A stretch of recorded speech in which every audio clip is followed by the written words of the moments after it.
E amanhã vamos ter a divulgação de um dado extremamente importante para os mercados. Estão todos os mercados aguardando por isso. É disso que eu vou falar nesse vídeo. Vou explicar no que você deve prestar atenção e vou começar analisando os gráficos. Então, bora lá. Antes de começar, eu peço encarecidamente que você deixe o like aí embaixo. É assim que o YouTube reconhece que esse conteúdo é bom e que você quer que esse canal continue trazendo mais conteúdos como esse. Não se esqueça de se inscrever no canal e ativar o sininho para receber as notificações dos vídeos e análises que eu posto aqui diariamente. Bem, pessoal, então hoje o Bitcoin aí parado, né, sem fazer nenhum movimento relevante depois da queda de ontem, que também não foi uma queda lá gigantesca, como a gente costuma ver aí nos mercados de criptomoedas, né? Mas ainda assim o Bitcoin rompeu um nível importante, tá, galera? Bem, graficamente a situação não mudou muito por enquanto, tá? O Bitcoin rompeu para baixo aquele retângulo, tá? O retângulo rompido para baixo significa que existe uma grande probabilidade o Bitcoin ir buscar a região ali dos 28 mil dólares, 28.300, tá? Nos próximos dias ou horas, e isso tudo vai depender de um evento macroeconômico que a gente vai ter na semana que vem, tá? Mas lembrando, pessoal, o Bitcoin ele tá com dificuldade de passar aqui dessa região, primeiro porque é uma região de resistência, né, galera? Então a gente está falando aqui de um ponto onde muitas pessoas costumam vender, tá? Muitas pessoas olham aqui e falam, olha, essa região que o Bitcoin tá aqui é uma região que ele teve dificuldade de passar ali em outros momentos, tá? Quando ele caía em 2021, ele não conseguia descer abaixo disso. Então é uma região que, se for suporte, tende a ser resistência. E isso aí faz com que o Bitcoin não esteja conseguindo ter uma performance. Algumas pessoas estão associando a outras coisas, como, por exemplo, a questões aí dos Estados Unidos estarem vendendo os Bitcoins que foram apreendidos, coisa do tipo. E, de fato, isso acaba aumentando a oferta no momento em que o mercado já está em um ponto delicado. Mas fato é, pessoal, o mercado está numa região de resistência.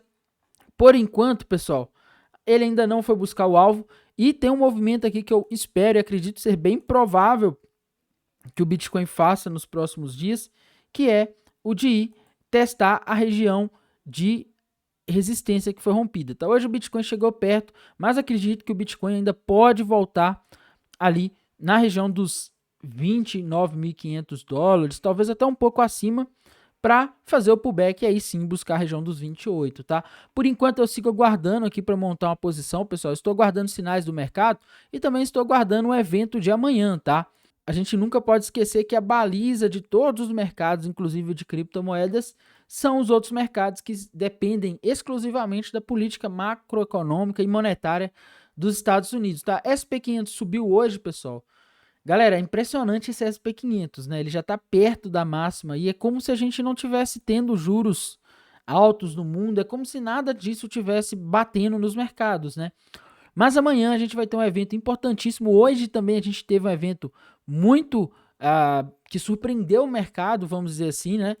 No caso, esse evento foi a divulgação do dado de confiança do consumidor relativo ao mês de julho. E galera, a surpresa foi relativamente grande, tá? O dado que foi divulgado às 11 horas da manhã, ele veio bem acima da expectativa, o que mostra que o mercado de consumo nos Estados Unidos, pelo menos no mês de julho, ele tá bem forte, tá? Se a gente der um zoom aqui nesse dado para ver como exatamente ele veio no dia de hoje, a gente consegue ver aqui que, olhem aqui, tá? Ele tá acelerando aí nos últimos meses, tá? Desde maio por aí, ele vem acelerando. Ele estava 102 em maio, se eu não me engano, mês 5 era maio. Depois mês 6, junho, 110 e agora 117, tá? Então a gente está vendo uma aceleração aí na confiança do consumidor dos Estados Unidos, o que mostra aí a economia dos Estados Unidos possivelmente ganhando tração, ganhando força. Se o consumo aumenta, a gente tende a ter um aumento da demanda que tende a também indiretamente a causar um aumento de preços, tá? Só para a gente poder comparar, pessoal, um ano atrás, tá? Julho de 2022, dia 26 de julho de 2022, a gente teve a divulgação desse dado e ele veio 95,3, tá? Hoje ele tá 117, o que mostra que a economia dos Estados Unidos, pelo menos a parte de consumo, tá bombando, né? E isso aqui pode parecer algo bom, porém, por um outro lado, pode ser visto como ruim, tá? Se a economia está forte, se os consumidores estão consumindo mais, a inflação tende a ser mais difícil de ser combatida, o que acaba provocando mais inflação e fazendo com que o Fed tenha que manter os juros altos por mais tempo,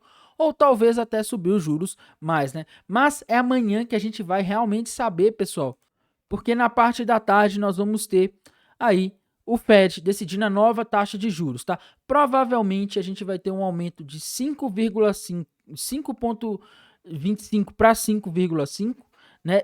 Isso, pessoal, significa um aumento de 0,25 pontos na taxa de juros, tá? Só que essa não é a maior dúvida do mercado.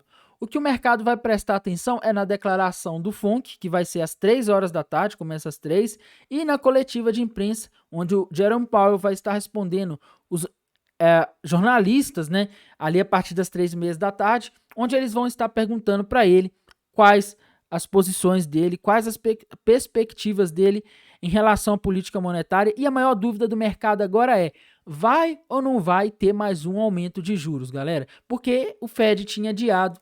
Existia uma expectativa de mais 2 aumentos de juros, tá? Pelo menos lá no gráfico de pontos do Fed estava falando isso, só que hoje o mercado ele não aposta em mais aumentos de juros.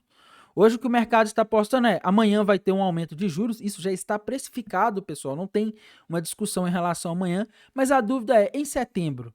Em setembro o mercado está apostando que ele vai manter os juros nesse patamar, tá? Só que se a gente olhar ali o gráfico de pontos que falava em mais 2 altas, não sei, tá? Não tá fazendo muito sentido. Novembro mantém, dezembro mantém, janeiro mantém e só lá para março de 2024 que eles começariam a cortar, tá?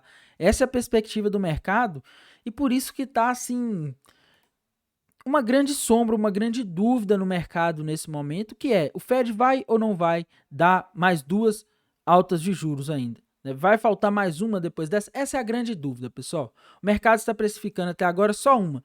O que quer dizer que amanhã a gente pode ter uma correção se for concluído que vai ser só uma mesmo. Também a gente pode ter uma correção ainda mais grave se vier uma notícia falando que vai ter mais uma alta além da que nós já esperávamos, tá? Além do que o mercado já esperava. Isso é uma surpresa, isso o mercado não precificou e esse é o maior problema, viu, pessoal? Então tomem muito cuidado amanhã com isso, porque dependendo de como que sair, a gente pode ter uma correção nas bolsas americanas. Estou falando que vai? Não. Tá? A gente tem que lembrar que bolsas americanas estão em euforia extrema. Elas estão subindo como se não tivesse juros altos, como se não tivesse nada. Tá? O que vai causar um choque nela, não dá para saber o que será e quando, mas a gente sabe que ela está suscetível a choques. Quando o mercado vai muito só para um lado, ele começa a ficar vulnerável a correções. Isso porque as pessoas vão vendo que o mercado está subindo, subindo e começam a se perguntar: será que não é hora de realizar um pouco de lucro? E aí o mercado acaba fazendo esses movimentos que surpreendem muitas pessoas, tá? Não estou afirmando que vai, só estou falando dos riscos que a gente corre nesse momento e no que devemos prestar atenção para entender qual a preocupação do mercado nesse momento.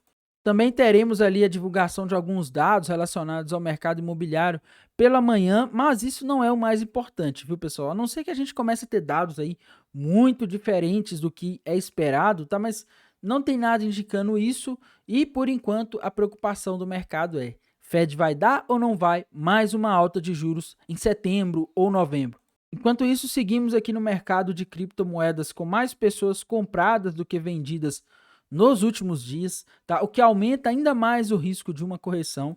Porém, pessoal, a gente tem que aguardar e ver como vai sair essa reunião amanhã, porque todos os mercados do mundo estão aguardando essa reunião, essa perspectiva do Fed. E não adianta ficar tentando adivinhar o que vai acontecer, que é o que a maioria das pessoas vivem tentando fazer no mercado. Tá? Não adianta tentar prever. O que a gente tem é que aguardar e ver como os dados vão vir para então abrirmos posições ou talvez não abrirmos, né? Dependendo de como as coisas ficarem. Mas em termos de macro, pessoal, o que mais está me surpreendendo é isso daqui, tá? Petróleo não para de subir. O índice das commodities da Reuters, galera, mesma coisa, ele não para de subir. Olhem aqui, ele rompeu o topo de abril, tá? Ele agora está em níveis de janeiro de 2023.